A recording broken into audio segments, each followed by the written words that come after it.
మనకు శ్రీరామాయణంలో అన్నదమ్ముల మధ్యన సంఘర్షణ జరిగినవి 3 రాజ్యాలు ఉన్నాయి. ఒకటి అయోధ్య, ఒకటి కిష్కింద, ఒకటి లంక. అయోధ్యలో ధర్మానికి మధ్యన సంఘర్షణ జరిగితే కిష్కిందలో లంకలో ధర్మానికి అధర్మానికి సంఘర్షణ జరిగింది. అధర్మ పనులు చేసే రావణాసురుణ్ణి తమ్ముడైన విభీషణుడు ఇది అధర్మం అని చెప్తూ ఎన్నిసార్లు తనకు చెప్పాడు, ఇలాంటి పనులు చేయకూడదు, పరస్త్రీల వ్యామోహంలో పడకూడదు, పరస్త్రీలను అపహరించి తీసుకురాకూడదు, ఋషులను ఇబ్బంది పెట్టకూడదు, ఇది అధర్మం అంటూ ఎన్నోసార్లు చెప్పినా వినకుండా రావణాసురుడితో సంఘర్షణ పడి రావణాసురుడిని వదిలేసి తన భార్య పిల్లల్ని కూడా లంకలో వదిలేసి రాముణ్ణి శరణుజొచ్చి మహా వ్యక్తి విభీషణుడు. అదొక సంఘర్షణ. కిష్కిందలో వాలి సుగ్రీవుడు అన్నదమ్ములు. వాలి తన తమ్ముడు అయిన సుగ్రీవుడి భార్యను రుమను అపహరించి తాను చెరపట్టి తమ్ముణ్ణి రాజ్యం నుంచి వెళ్ళగొట్టిన సంఘర్షణ. అదే అయోధ్యలో భరతుడు రాజు కావాలి, నా తండ్రి చెప్పాడు అని రాముడు ధర్మం గురించి మాట్లాడితే జ్యేష్ఠపుత్రుడే రాజు కావాలి అని భరతుడు రాముడితో సంఘర్షణ పడతాడు. రాముడికి 2 సార్లు రాజు అయ్యే అవకాశం వచ్చింది. మొదటిసారి దశరథ మహారాజు చెప్తాడు, రేపు ఉదయమే నీకు పట్టాభిషేకం అంటాడు. మళ్ళీ ఉదయము తండ్రి యొక్క వాక్కును నిలబెట్టడానికి ఆ ధర్మం కొరకు వనవాసంకు వెళ్తుంటే పురప్రజలందరూ లక్ష్మణుడు ఆఖరుకు దశరథ మహారాజు కూడా అంటాడు, నువ్వు నన్ను ఎదురించి రాజ్యానికి రాజు కా అంటాడు. కానీ శ్రీరామచంద్రమూర్తి ధర్మం కొరకు నేను రాజును కానని వెళ్ళిపోతాడు. చిత్రకూట పర్వతంలో కూడా భరతుడు వచ్చి, అన్నా నీ కొరకు అందరు పురజనులు వచ్చారు, మంత్రులు వచ్చారు, గురువర్యులు వశిష్ఠ మహర్షి వచ్చాడు, నువ్వు రాజు కావాలి, ఎందుకంటే నువ్వు జ్యేష్ఠపుత్రుడే రాజు కావాలని మన ఇక్ష్వాకు వంశంలో ఉన్నది కనుక నువ్వు రాజు కావాలని ఎంత ప్రాధేయపడ్డా కానీ రామచంద్రమూర్తి తండ్రికి మాట ఇచ్చాను కనుక ఒక్కసారి ఆ మాట ఇచ్చాను, నిలబడాల్సిందే, నువ్వు రాజు కావాలని భరతుడికి చెప్తాడు. భరతుడికి కూడా 2 సార్లు రాజు అయ్యే అవకాశం ఉన్నా రాజు కాలేదు. మొదటిసారి దశరథ మహారాజు చనిపోయిన తర్వాత తన మేనమామ ఇంటి నుంచి వచ్చిన తర్వాత దహన సంస్కారాలన్నీ చేసిన తర్వాత వశిష్ఠ మహర్షి చెప్తాడు, భరత తండ్రి నీ కొరకు రాముడు వనవాసాలకు వెళ్ళాడు, నీ తల్లి కోరిక ప్రకారం నువ్వు రాజు కా అంటే నేను రాజును కాను, నా అన్ననే ఇది ఈ రాజ్యానికి రాజు అని చెప్పి చిత్రకూట పర్వతంలోకి వెళ్ళి అక్కడ రాముడిని ఎంత బ్రతిమలాడినా కానీ రాముడు రాకపోవడం కాకుండా భరతుడిని వెనక్కి పంపిస్తే భరతుడు తిరిగి అయోధ్యకు వచ్చిన తర్వాత కూడా నేను కాదు రాజును, నా అన్ననే రాజు అని చెప్పి రాముడి యొక్క పాదుకలకు పట్టాభిషేకం చేసి తను ఒక దాసుడుగా ఉండిపోయిన సంఘర్షణ, ధర్మానికి సంఘర్షణ అయోధ్యలో. అదే మనం కిష్కింద లేకపోతే లంకలో చూసుకుంటే ధర్మానికి అధర్మానికి సంఘర్షణ. అదేవిధంగా మనకు ఈ ప్రపంచంలో త్రేతాయుగం నుంచి చూసుకుంటే కలియుగం వరకు కూడా ఒక ఇద్దరు అన్నదమ్ముళ్ళు ప్రేమగా ఉంటే మనం చెప్పుకునేది రామలక్ష్మణుల్లాగా ఉన్నారే వీళ్ళు అంటాం.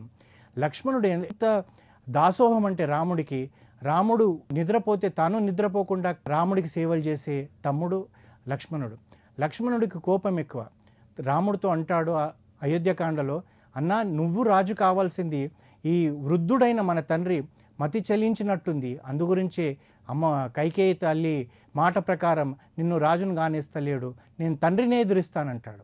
అదేవిధంగా చిత్రకూట పర్వతంలో భరతుడు వచ్చినప్పుడు రాముడితో అంటాడు, నేను భరతుని చంపైనా నేను రాజుని చేస్తా అంటాడు. ఇక్కడ లక్ష్మణుడు తండ్రిని చంపుతా అన్నా కానీ లేకుంటే భరతుడిని చంపుతా అన్నా అన్నది తన కొరకు కాదు, ఎట్టి పరిస్థితుల్లో తన అన్న రాముడు రాజు కావాలనే ఆలోచిస్తాడు, రాముడికి ఏ కష్టం కాకూడదు అని ఆలోచిస్తాడు. ఒక విశేషం ఏమంటే రాముడు ప్రతి ఒక్కరిని ప్రేమిస్తాడు, మనందరికీ తెలుసు. కానీ ధర్మం వచ్చి నిలబడితే అందరినీ వదిలేసి ధర్మాన్నే ప్రేమిస్తాడు. లక్ష్మణుడు కూడా అందరినీ ప్రేమిస్తాడు, ధర్మాన్ని ప్రేమిస్తాడు. కానీ రాముడు వచ్చినప్పుడు ధర్మాన్ని కానివ్వండి, అందరినీ ప్రజలను కానివ్వండి ఎదురించైనా నా అన్నకు సేవ చేయాలనే దృక్పథంతో ఉండే వాడే లక్ష్మణుడు. ఒకసారి మనం ఆలోచిస్తే అయోధ్యకాండలో సీతమ్మ వారు రాముడితో రావడానికి అయ్యా వనవాసానికి వస్తానంటే రాముడు ఎంతో సర్ది చెప్తాడు. ఆఖరికి తను కుపితయ్యి కోపంలో పురుష రూపంలో ఉన్న స్త్రీవేమో నువ్వు నా తండ్రి నీకిచ్చేందుకు పెళ్లి చేశాడన్న మా గట్టి మాట అన్న తర్వాతనే రాముడు సీతను రా అంటాడు.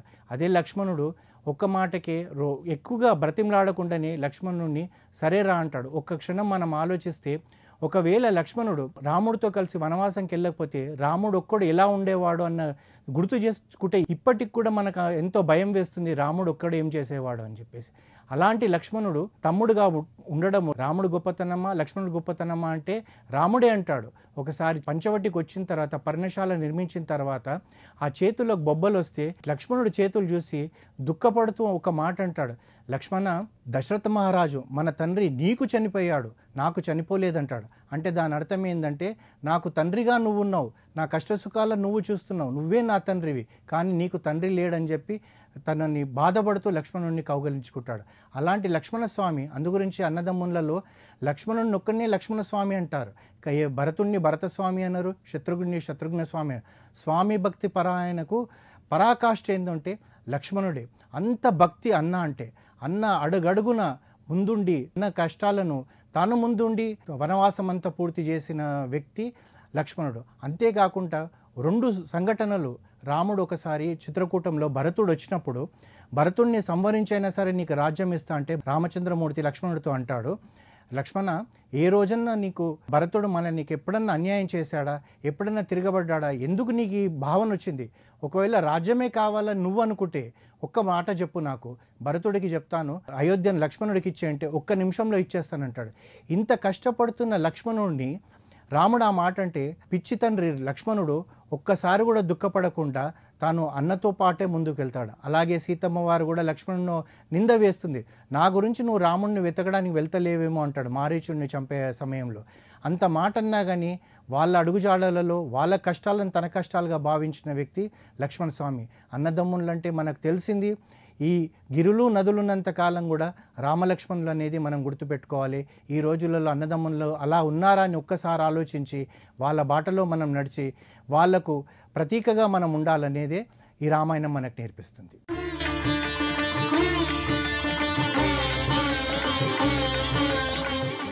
ఆదర్శ దాంపత్యం అనేది శ్రీరామాయణంలోనే మొదలైందేమో. సీతారాముల దాంపత్యమే ఆదర్శ దాంపత్యం అని మనకు చెప్తారు. ఆ సీతారాముల దాంపత్యం ఎంత గొప్ప దాంపత్యం అంటే రాముడి మనసులో ఏముందో సీతమ్మ వారికి తెలుస్తుందంట, సీతమ్మ వారి మనసులో ఏముందో రామయ్య తండ్రికి తెలుస్తుందంట. అలాంటి దాంపత్యం సీతారాములది. ఒకసారి చిత్రకూట పర్వతం దగ్గర ఉన్నప్పుడు ఫలంతో ఉన్న మహావృక్షాన్ని చూపెట్టి రాముడు అంటాడంట, సీత, ఈ వృక్షాన్ని చూడు, పువ్వులతో అల్లుకుపోయిన లత ఉండడం వల్లనే ఈ వృక్షానికి మహా అందం వచ్చింది, ఈ వృక్షం అదృష్టము ఈ లతనే అంటాడంట. అయితే సీతమ్మ వారు అంటుందంట, ఈ లతగా ఉంటే దానికి ఆలంబన లేదు స్వామి, ఈ మహావృక్షాన్ని అల్లుకపోయింది కనుకనే లత అదృష్టము అంటుందంట. అంటే ఇక్కడ మనము ఆలోచించాల్సింది ఏమంటే మహావృక్షం శ్రీరామచంద్రమూర్తి అయితే ఈ లత సీతమ్మ వారు. అయితే వీళ్ళ సమస్యను పరిష్కారం చేయడానికి రామచంద్రమూర్తి లక్ష్మణుని పిలిచి అడుగుతాడు, లక్ష్మణ, నేనేమో ఈ మహావృక్షాన్ని అదృష్టమని నేనంటున్నాను, మీ వదిననేమో లతదే అదృష్టం అంటుందంటే ఆ లక్ష్మణస్వామి ఏమంటాడంటే, నాకు అదంతా తెలియదు, అందమైన లతతో అల్లుకపోయిన ఈ మహావృక్షం కింద ఉండే బాటసారిదే అదృష్టం అంటాడంట. అంటే ఆ అదృష్టవంతుడిని నేను అని చెప్పకనే చెప్పిన స్వామి లక్ష్మణుడు. మనము రామాయణంలో చూసినప్పుడు రాముడు వనవాసం వెళ్తానంటే సీతమ్మ వారు అంటుంది, ఇది ధర్మం కాదు, నేను నీతో పాటు రావడమే ధర్మం, ఎన్ని కష్టాలైనా పడతాను కానీ నీతోటే ఉంటాను, ఏ కాయైనా తింటాను, ఏ పండైనా తింటాను అని చెప్పి రాముణ్ణి తనని మెప్పించి అడవికి వెళ్తుంది. మరి లక్ష్మణుడితో పాటు ఊర్మిళాదేవి కూడా వెళ్ళాలి కదా. వాల్మీకి రామాయణంలో లేదు కానీ పెద్దలు చెప్పే ఒక సంఘటన మీకు ఇక్కడ నేను చెప్తాను. మనకు వాల్మీకి రామాయణంలో ఎక్కడ కూడా అయోధ్య నుంచి బయలుదేరిన తర్వాత ఊర్మిళాదేవి గురించి మనకు ఎక్కువ తెలియదు, కానీ పెద్దలు అప్పుడప్పుడు చెప్తుంటారు. రామాయణాన్ని రాసిన వాళ్ళు ఎంతోమంది ఊర్మిళాదేవి అంట ఈ అయోధ్యకాండలో రామచంద్రమూర్తి సీతమ్మ వారు వనవాస ప్రయాణానికి బయలుదేరే ముందర లక్ష్మణస్వామి తల్లికి సుమిత్రకు కానీ భార్య ఊర్మిళ నుంచి కానీ అనుజ్ఞ తీసుకున్నట్టుగా మనకు ఎక్కడ లేదు. తాను పరిగెత్తుకొని భవనంలోకి వచ్చేటప్పటికి ఊర్మిళాదేవి ఒక అందమైన చిత్రము వేస్తుంటుందంట. అప్పుడే తను ఊర్మిళ అని పిలిచేటప్పటికి తాను వెంటనే లేచేటప్పటికి ఆ రంగులన్నీ ఆ చిత్రం మీద పడితే లక్ష్మణుడు అడుగుతాడంట, ఏం చిత్రం వేస్తున్నావు ఊర్మిళ అంటే, ఈరోజు సీతారాముల పట్టాభిషేకం కదా, మా నాన్నగారిని ఆహ్వానించలేదు, జనక మహారాజుని పిలవలేదు కనుక ఈ చిత్రం వేసి పంపించాలనుకుంటున్నానంటే లక్ష్మణుడు అంటాడంట, నిజమైన వాళ్ళ పట్టాభిషేకమే చిత్రం అయిపోయింది, ఈ రంగు చిత్రం పాడైపోతే బాధపడాల్సిన అవసరం లేదని అప్పుడు చెప్తాడనమాట. ఊర్మిళ, నేను రామసేవ కొరకు నేను ఈ 14 సంవత్సరాలు రాముడు సీతమ్మ వారితో పాటు నేను వనవాసం వెళ్తున్నా అంటే తను ఒక్క మాట కూడా మాట్లాడకుండా తను ఒకటే మాట అంటుంది, స్వామి ఈ 14 సంవత్సరాలు మీరు రామ తపస్సులో ఉంటారు, ఏ ఒక్క క్షణం కూడా నేను మీ భార్య ఊర్మిళ నీకు గుర్తు రాకుండా ఉండాలి, ఎందుకంటే నేను గుర్తొస్తే ఆ తపస్సు భంగం అవుతుందేమో అంటుందంట. అలాంటి మహా గొప్ప వ్యక్తి ఊర్మిళ. అదే కాకుండా మనకు రావణ యుద్ధం జరుగుతున్నప్పుడు లక్ష్మణస్వామి మూర్ఛపోతే ఆంజనేయుడు ఈ సంజీవిని పర్వతం తీసుకురావడానికి ఉత్తర దిక్కున పోయినప్పుడు ఆ సంజీవ పర్వతాన్ని తీసుకొని వస్తుంటే అయోధ్య మీదుగా వస్తుంటే భరతుడు ఎవరో రాక్షసుడన్న భావనతోటి బాణాలు వేసి ఆంజనేయ స్వామిని కిందికి దించినప్పుడు ఆంజనేయ స్వామి చెప్తాడు, నీ ఇలా యుద్ధం జరుగుతుంది, నేను వెళ్ళాల్సిందని చెప్తాడు. అయినా కానీ ఆంజనేయ స్వామిని అంతఃపురంలోకి తీసుకుపోయి కౌసల్యకు సుమిత్రకు పరిచయం చేస్తాడు. అప్పుడు అంతఃపురంలో ఉన్న అందరికీ కూడా తెలుస్తుంది ఏమంటే యుద్ధంలో లక్ష్మణస్వామి మూర్ఛపోయి ఉన్నాడని. కౌసల్యాదేవి ఎంతో ఏడుస్తుంది లక్ష్మణుడికి అలా జరిగిందని. కానీ అదే సుమిత్ర కౌసల్యని అడుగుతుంది, చెప్తుంది ఏమనంటే, అక్క నువ్వు ఎందుకు బాధపడుతున్నావు, లక్ష్మణుడు చనిపోతే రాముడు ఒక్కడవుతున్నాడని చెప్పి నువ్వు బాధపడకు, నేను శత్రుఘ్నుని కూడా రామసేవకే పంపుతాను, లక్ష్మణుడికి ఏమన్నా అవుతాయని చెప్తుంది. అలాంటి మహా గొప్ప తల్లి సుమిత్ర. మనం చూస్తాము తన కొడుకు పట్టాభిషేకం కొరకు కౌసల్య కొడుకున వనవాసం పంపింది కైకేయి అయితే, తన సవతి కొడుకైన రామచంద్రమూర్తి సేవ కొరకు తన కొడుకుకు వనవాసం పంపిన మహా గొప్ప వ్యక్తి సుమిత్ర. ఆ తర్వాత భరతుడు అంతఃపురంలో మళ్ళీ ఊర్మిళాదేవికి పరిచయం చేస్తాడు ఆంజనేయ స్వామిని. అంతఃపురంలో అందరూ గొగ్గోలు పడుతూ ఏడుస్తూ ఉంటారు, లక్ష్మణస్వామికి ఏమవుతుందని. అంతఃపురంలో ఏడవని ఇద్దరే వ్యక్తులు, లక్ష్మణస్వామి తల్లి సుమిత్ర, లక్ష్మణస్వామి భార్య ఊర్మిళ. అయితే తిరిగి వెళ్ళేటప్పుడు భరతుడు అనుజ్ఞ తీసుకొని ఊర్మిళాదేవిని ఆంజనేయ స్వామి ఒక మాట అడుగుతాడు, అమ్మా ఇక్కడ లక్ష్మణస్వామికి ఇలా జరిగిందని చెప్పి అందరూ బాధపడుతున్నారు, అసలు నువ్వు ఎందుకు చింతపడతలేవు అని అడిగితే అప్పుడు ఊర్మిళాదేవి అంటుంది, హనుమా నేను ఎందుకు చింతపడాలి, లక్ష్మణుడి అనువనువు మాంసకనువులన్నీ రోమాలందు రాముడే ఉన్నాడు, రాముడు ఉన్నప్పుడు లక్ష్మణుడికి ఏమవుతుంది, ఏమి కాదు, అయినా నాకు విషయం చెప్పు, ఇప్పుడు లంకలో ఏం జరిగింది, ఏం జరుగుతుందని అడిగితే ఆంజనేయ స్వామి చెప్తాడు, రాముడి తొడపైన లక్ష్మణస్వామి మూర్ఛపోయి ఉన్నాడు, గొగ్గోలు పడి లక్ష్మణుడికి ఏమవుతుందో అని చెప్పి రాముడు ఏడుస్తున్నాడంటే, చూసావా బాణాలు తగలడం వల్ల నా స్వామి నిద్రపోతున్నాడు, ఆ బాణాలు దెబ్బ తగలడం వల్ల రామచంద్రమూర్తి ఏడుస్తున్నాడు, మనకి లక్ష్మణుడికి ఏమి కాదన్న నాకు నమ్మకం ఉంది, ఎందుకంటే తన నరాలలో రాముడే ఉన్నాడు కనుక లక్ష్మణుడికి ఏం కాదంటుంది. ఆ తర్వాత ఆంజనేయ స్వామి అంటాడు, అమ్మా నేను రేపొద్దున సూర్యోదయం అయ్యే లోపలనే ఈ సంజీవ పర్వతిని తీసుకొని నేను లంకకు వెళ్ళాలి, లేకపోతే లక్ష్మణస్వామికి ప్రమాదం వస్తుందంటే ఊర్మిళ అంటుంది, హనుమా నువ్వు వెళ్ళే వరకు ఏమీ జరగదు, ఎందుకంటే ఇక్ష్వాకు వంశానికి మూలపురుషుడైన సూర్యభగవానుడు తన పిల్లలకు ప్రమాదం జరుగుతుందంటే తనెందుకు ఉదయిస్తాడు, తను ఉదయించాడు, నేను జనక మహారాజు కూతుర్ని దశరథ మహారాజు కోడలుగా నేను చెప్తున్నాను, నువ్వు వెళ్ళే వరకు లక్ష్మణుడికి ఏం కాదు అంటుంది. అలాంటి ఆదర్శ దాంపత్యం ఊర్మిళ లక్ష్మణులది కూడా అని చెప్పి మనకు రామాయణం చెప్తుంది. అదేవిధంగా తార మండోదరి కూడా వాళ్ళు మహా గొప్ప వ్యక్తులే, కానీ దుర్మార్గులైన భర్తల వల్ల వాళ్ళ కీర్తి మనకు ఎక్కువ తెలియలేదు. ఎంతసేపు తార కూడా వాలికి మంచి అని చెప్పింది, ఆ మంచి వినకుట పతనమైపోయాడు వాలి. అదేవిధంగా మండోదరి అనువనున్న చెప్తుంది, సీతమ్మ వారిని తెచ్చి నువ్వు చాలా పొరపాటు చేసావు, ఇది లంకకే నాశనం అని చెప్పినా కానీ ఆ రావణాసురుడు వినక లంకనే నాశనం అయిపోయింది. తాను, తన పిల్లలు, తన తమ్ముళ్ళు, తన కుటుంబం అందరూ కూడా యుద్ధంలో చనిపోయారు. ఆఖరికి ఏమీ మిగలలే. ఆదర్శ దాంపత్యంలో భార్య మాట భర్త, భర్త మాట భార్య వింటేనే అది ఆదర్శ దాంపత్యం అనుకుంటారు. రాముడి మాట సీతమ్మ వారు, సీతమ్మ మాట రాముడు విన్నారు కనుకనే ఈరోజు కూడా మనము ఉదయం లేచి నమస్కారం చేసేది ఇలాంటి దాంపత్యానికే. వాళ్ళ తర్వాతే ఎవరైనా, ఎంత మంచి వాళ్ళైనా తారకు మందిరం లేదు, ఎంత మంచి ప్రతివతైన మండోదరికి ఒక మందిరం లేకపోవడానికి కారణం దుర్మార్గులైన భర్తల వల్లనే. భార్యలకు కీర్తి వస్తుంది భర్త వల్లనే, భర్తకు కీర్తి వచ్చేది భార్య వల్లనే అని చెప్పి మనకు శ్రీరామాయణం నేర్పిస్తుంది.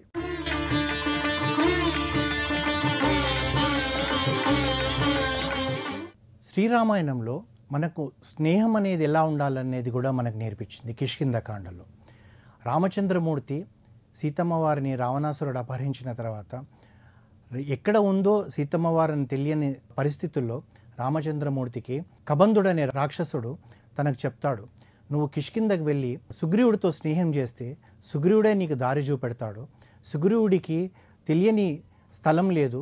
సూర్యుని అంశతో పుట్టిన సుగ్రీవుడు సూర్యకిరణాలు ఎక్కడెక్కడ పడుతున్నాయో అవన్నీ స్థలాలు సుగ్రీవుడికి తెలిసిందే. నువ్వు తనతో స్నేహం చేయమంటాడు. ఆ విధంగా రామచంద్రమూర్తి కిష్కింధకు ప్రయాణమై వెళ్ళినప్పుడు సుగ్రీవుడితో స్నేహం ఏర్పడుతుంది. ఆ స్నేహం ఎలా ఉండాలన్నది మనకు కిష్కింధకాండలో తులసిదాస్ రామాయణంలో మనకు చెప్తుంది. స్నేహితులు ఎలా ఉండాలంటే, ఒక స్నేహితుడు తన స్నేహితుడి యొక్క మంచే నలుగురికి చెప్పాలి, అతని లోపల ఉన్న చెడు మనం చెప్పకూడదు. అదేవిధంగా స్నేహితుడి యొక్క దుర్గుణాలు ఏమన్నా ఉంటే కానీ, తప్పు పనులు ఏదైనా చేస్తున్నా కానీ అతన్ని దారి తప్పకుండా చూడాల్సిన పని కూడా ఒక స్నేహితుడికే ఉంటుంది. అదేవిధంగా స్నేహితుడికి ఏదైనా ఆపద సమయం వస్తే తనకు శక్తికి మించిన అయినా పర్వాలేదు, స్నేహితునికి సహాయం చేయడమే మనం ఉండాలి. అలా ముందుకు ఉంటేనే ఆ స్నేహం కలకాలం నిలుస్తుందంటారు. రామచంద్రమూర్తి సుగ్రీవుడి దగ్గరికి వెళ్ళి శరణు అన్నాడు. అదే విభీషణుడు సేతు కట్టకముందు సముద్ర తీరాన వచ్చి రాముణ్ణి శరణు అన్నాడు. రామచంద్రమూర్తికి సుగ్రీవుడు విభీషణుడు కూడా గొప్ప స్నేహితులు. రాముడి కొరకు పాటుబడి రాముడి కష్టాలు తీర్చిన మహానుభావులని కూడా మనం కీర్తించవచ్చు. అలాంటి స్నేహం ఎలా ఉండాలంటే, రామచంద్రమూర్తి సుగ్రీవుడు చెప్తాడు, నా అన్న వాలి నా భార్య నృమను బంధించి నన్ను ఈ రాజ్యం నుంచి వెళ్ళగొట్టాడంటే ఒకటే మాట అంటాడు, అది అధర్మం గనుక నేను వాలిని సంవరిస్తాను అంటాడు. అదేవిధంగా రాముడు సుగ్రీవుడు వాలికి మధ్య యుద్ధం జరిగినప్పుడు వాలిని సంవరిస్తే వాలి ఒక మాట అంటాడు, నువ్వు నన్ను అధర్మంగా చంపినావు అంటాడు. కానీ రాముడు అంటాడు, నిన్ను నేను అధర్మంగా చంపలేదు, ధర్మంగానే చంపినాను.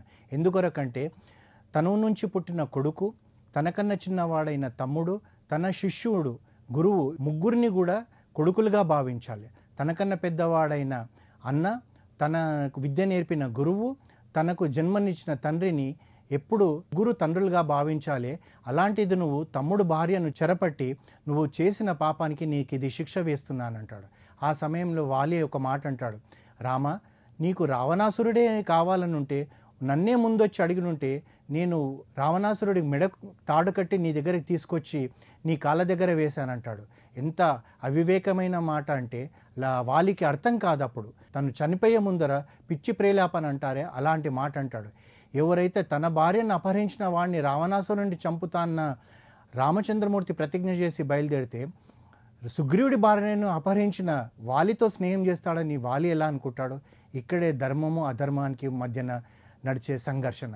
అదేవిధంగా సముద్రపొడ్డున విభీషణుడు ఒక మాట అంటాడు, రామ మనం ఇంత వానరులు కలిసి వెళ్ళి మనం చేరాలంటే దీనిపైన సేతువు కట్టాలంటే రామచంద్రమూర్తి తను రాజుగా, సరే విభీషణ నువ్వు చెప్పిన సలహా బాగుంది, మనం సేతువు కడతామని అన్నాడు. అంతకుముందు ఏమంటాడంటే, నువ్వు చెప్పే ఈ సలహా సుగ్రీవుడికి లక్ష్మణుడికి అనుకూలమైతేనే వాళ్ళు సరే అంటేనే మనం సేతువు కడదామంటాడు. బాగా ఆలోచించాల్సింది ఏమంటే, విభీషణుడి కన్నా ముందుగానే తన స్నేహితుడు మాటను కాదని తర్వాత వచ్చిన స్నేహితుడి మాటకు ప్రాముఖ్యత ఇస్తే ఎక్కడ తన స్నేహితుడు మనసు చిన్నబోతుందో అన్న అభిప్రాయంతో విభీషణుడు చెప్పింది సుగ్రీవుడికి సరే అన్న తర్వాతనే సేతువు కట్టారు. అలాంటి ఎన్నో సంఘటనలు మనకు రామాయణం నేర్పిస్తుంది, స్నేహం అనేది ఎలా ఉండాలని. యుద్ధ సమయంలో కూడా మొదటిసారి లంక చేరిన తర్వాత అంతఃపురం పైన చూసిన రావణాసురుడిని చూసేటప్పటికి సుగ్రీవుడు ఉండబట్టలేక గాలిలో ఎగిరి అతనితో యుద్ధం చేస్తే, ఆ సమయంలో రావణాసురుడు ఏదో మాయ చేసి సుగ్రీవుడిని చంపబోతే సుగ్రీవుడు వెనక్కి తిరిగి వస్తే ఆ దెబ్బలు చూసి రాముడు దుఃఖపడుతూ ఒక మాట అంటాడు, సుగ్రీవా నువ్వు నా స్నేహితుడు, నువ్వు రాజువు, నువ్వు ఇలాంటి దుందుడుగు పనులు నువ్వు చేయొచ్చా? ఒకవేళ నీకేమన్నా అయితే భరతుడికి లక్ష్మణుడికి శత్రువుడికి అయోధ్య ఇచ్చి నేను ఆత్మహత్య చేసుకునేవాడిని అంటాడు. అంటే స్నేహంలో అంత ప్రేమ ఉండాలన్నదే మనకు నేర్పిస్తుంది. అదే స్నేహం యొక్క గొప్పతనం రామాయణంలో మనకు అడుగడుగున చూపెడుతుంది. కిష్కింధకాండ నుంచి చూస్తే మనకు తిరిగి రాముడు పట్టాభిషేకం అయ్యే వరకు కూడా, యుద్ధమంతా అయిపోయిన తర్వాత కూడా విభీషణుడు వచ్చి రాముడిని అంటాడు, రామ ఒక్కసారి నువ్వు లంకకు వచ్చి చూడు, ఈ లంక ఎంత గొప్పదో నీకు తెలుస్తుంది. తర్వాత నీ వల్ల నాకు లంక అనే రాజ్యం వచ్చింది కనుక నేను కానుకలు ఇవ్వాలనుకుంటా అంటాడు. రాముడు ఒక మాట అంటాడు విభీషణుడితోటి, తండ్రికి మాట ఇచ్చాను, ఇంకా నా వనవాసం పూర్తి కాలేదు కనుక నేను ఏ రాజ్యంలోకి రాకూడదు, నేను రాజ్యాలకు దూరంగానే ఉండాలి. నువ్వు నాకు కానుకలు ఇస్తానంటున్నావు, కానీ నేను నీకు ఒక మాట చెప్తాను, నీకు ఇబ్బంది జరగకపోతే నీకు కష్టం కాదనుకుంటే ఈ రాజ్యం రావడానికి కారణమైన ఈ వానరులందరికీ నువ్వు నాకిస్తాను కానుకలన్నీ వాళ్ళకి ఇవ్వని రాముడు అంటాడు, కానీ తనకు కావాలని అనుకోడు. అదేవిధంగా రావణ సంహారం కాగానే బ్రహ్మాది దేవతలందరూ వచ్చి ఇంద్రుడు అడుగుతాడు, రామ నేను ఈ దుష్టుణ్ణి ఈ అసురుణ్ణి నువ్వు చంపడం వల్ల భూమాతకు ఎంతో చల్లబడ్డది కనుక నీకు ఏమైనా వరాలు ఇవ్వాలనుకుంటున్నామంటే రామచంద్రమూర్తి అంటాడు, నాకే వరం వద్దు, నేను కోరేదల్లా ఒకటే వరము, ఈ గిరులు నదులు సూర్యచంద్రులు ఉన్నంత కాలం కూడా ఎక్కడైనా సరే వానరులకు తినడానికి మంచి పళ్ళు తాగడానికి మంచి నీరు కావాలని ఆ రోజు త్రేతాయుగంలో అడిగితే ఈరోజు కలియుగంలో కూడా మనం చూస్తుంటాం, ఎక్కడో అడవులలో ఈ వానరులు తినడానికి రకరకాల పండ్లు తాగడానికి మంచి నీరు లభ్యమవుతుంది. రాముడి యొక్క గొప్పతనం ఏంటంటే ఆ వానరులందరినీ తన స్నేహితులుగా భావించాడు. సుగ్రీవుడు ఒక్కడే కాదు, వానరులందరూ తన స్నేహితుడిగా భావించాడు కనుకనే వాళ్ళందరికీ కావాల్సినవి తను ఇవ్వకపోయినా సరే తనకిస్తాన్న వాళ్ళకి చెప్పైనా వాళ్ళకి ఇప్పించి మహా గొప్ప స్నేహాన్ని రుజువు చేసుకున్నాడు శ్రీరామచంద్రమూర్తి.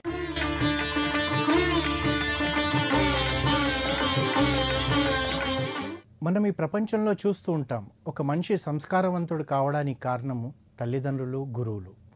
అదేవిధంగా శ్రీరామాయణంలో మనం చూస్తే రామచంద్రమూర్తి అంత సంస్కారవంతమైన వ్యక్తిగా ఎదగడానికి కారణము